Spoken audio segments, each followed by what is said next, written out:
Hello friends. Today marks 1 year since I went through the process of freezing my eggs. And I did not go into detail here because I was a little bit conflicted because I didn't want it to seem like this was just content. It really was a large decision that I had to make and life changing in some aspects of it. And I didn't want to portray it like that. And I also hadn't necessarily processed everything that went into it yet. But I do want to give a little bit of information today. I kind of sort of went over it on Threads already, but here are the big high-level items in terms of my egg freezing journey. The first thing is I heavily researched the physician that I was going to work with. For me, it was really important to have a reproductive endocrinologist who was taking care of me because I have Hashimoto's disease. And I also wanted it to be a Black reproductive endocrinologist. So that really basically took my options down to zero in the DC, Maryland, and Virginia area. I found Dr. Morris at Shady Grove Fertility Center, but when I tell y'all I love her, you see my eye trying to twitch, I loved her. And the other decision was, this was before election time. So there was two other things. So this was before election time, and I was contemplating moving. And for me, I was literally looking up legislation related to women's reproductive health in DC, Maryland, Virginia, and Pennsylvania, as well as Delaware, because those were all of the areas that I was thinking about moving to. It took a long time. The other thing was the Strong Fitness magazine cover. I'm really glad I waited. Oh, Henry. It's his birthday today. He wanted everybody to know. So once I went to the webinars and I did my research and I looked up all the things, and hold on.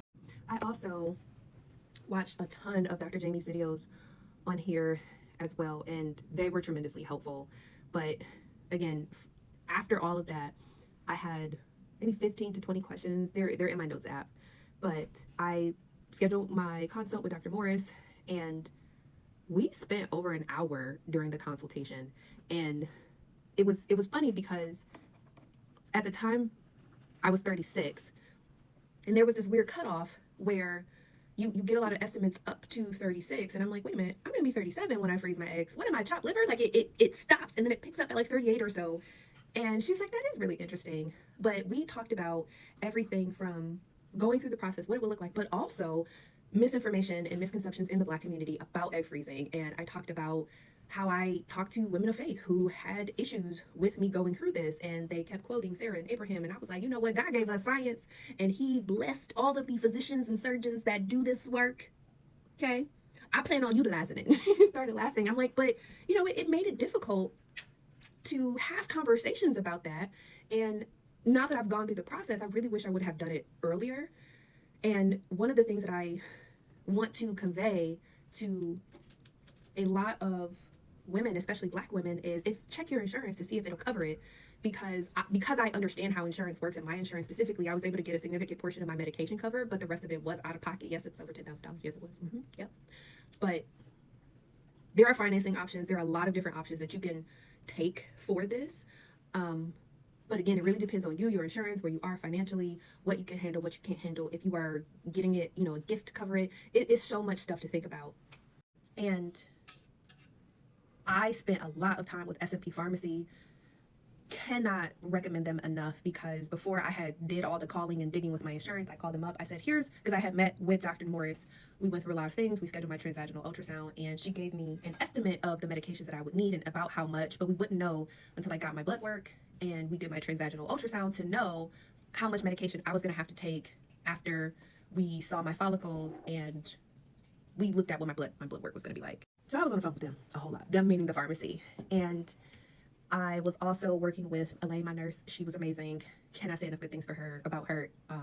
Facilities were great. Everyone that worked there was amazing and nice and sweet. And when you get your transvaginal ultrasound, you will have to be on your menstrual cycle. But those pads after were wonderful. They were so soft. But lots of little egg waffles up there. And it was amazing to see what my body was capable of. And I talked to Elaine every 3 days initially. I think actually I was slated to do 12 to 14 days. And then all of a sudden, things were progressing when I initially started. Elaine and I were talking, and she was kind of like spouting out. And I was like, hold on, Elaine, hold on. Wait a minute, I gotta write this down. And she was like, you're taking notes? I was like, girl, yes, this is for my enrichment. I'm keeping a diary of this. Yes. And I was like, wait a minute. So when I went online, I looked at this. I'm trying to understand, like, what do my hormone levels mean right now? And if I were pregnant, for example, what does this look like in terms of my estrogen levels? And she was breaking it down for me. She was explaining it to me. And the shots weren't bad for me. One of my friends is a nurse, and she came to help me with my injections the first night, because you can watch those videos. And then when it comes time for you to do it, I didn't think I was afraid of needles. And then I saw all the shots I had to give myself. I was like, wait, what? Excuse me. The surgeon, amazing. He was one of the surgeons who were around when the initial clinical trials first came about, when it came to egg freezing IVF back in the day. So I looked at him. He looked at me. I said, oh, I'm in good hands. He started laughing. But my surgical team was great. The anesthesiologist was amazing. And that was also during the shortage of all those wonderful pay beds. And we were talking about that because, I work in healthcare. So we were kind of going back and forth about all the different options. And I didn't even make it counting down from 10. I was out.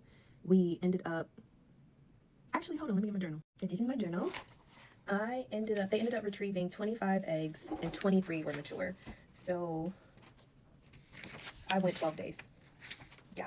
So I ended up writing everything down in my shots and stuff. And I don't know what he grabbed. Hold on. And they got me a card, and I have all my stuff in here. And we talked about recovery. Elaine called me to make sure I was okay. Dr. Morris called. We had a great conversation, and she was like, you'll want to try to conceive naturally first. If in a 6-month period you don't conceive naturally, then you come to see us. But those are your options. It was great. But my overall experience was a 10 out of 10. I could not have asked for anything else. The other thing that also made me do a deep breath was I had to redo my living will and advance directives, and you also have to decide, if you pass away, who's going to take over caring for your eggs. So that was definitely something that I also had to make sure I had updated. And the other reason why I mentioned my breast health specialist was because of having highly cystic breast tissue.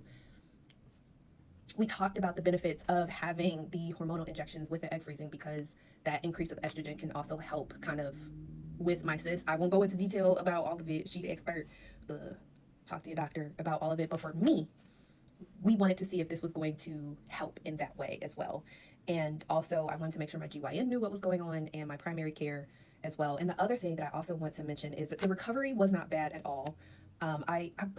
It's kind of hard to describe it.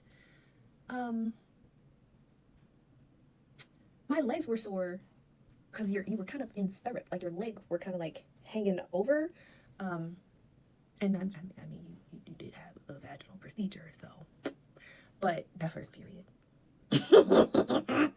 that was interesting, because they didn't retrieve 8 eggs. I'm pretty sure all 8 came out during the next cycle.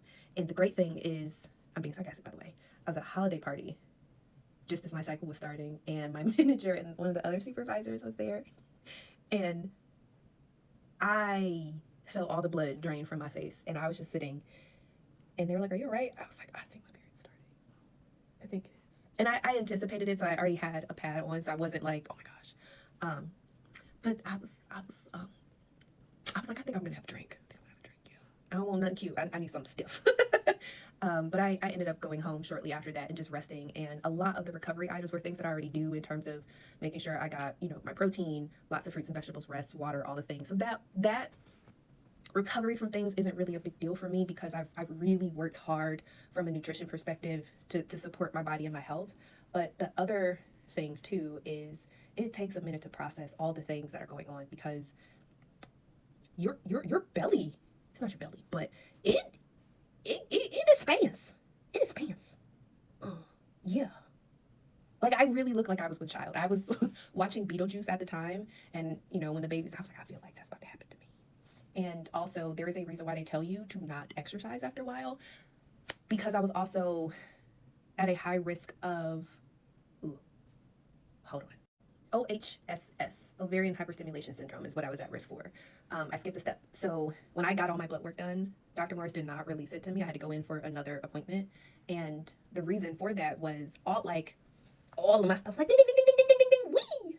And all of my hormonal things were great, high even in some instances, but all in the best ways possible. So I had good egg quality and good egg quantity, because we started with 32 to 36 eggs or something like that.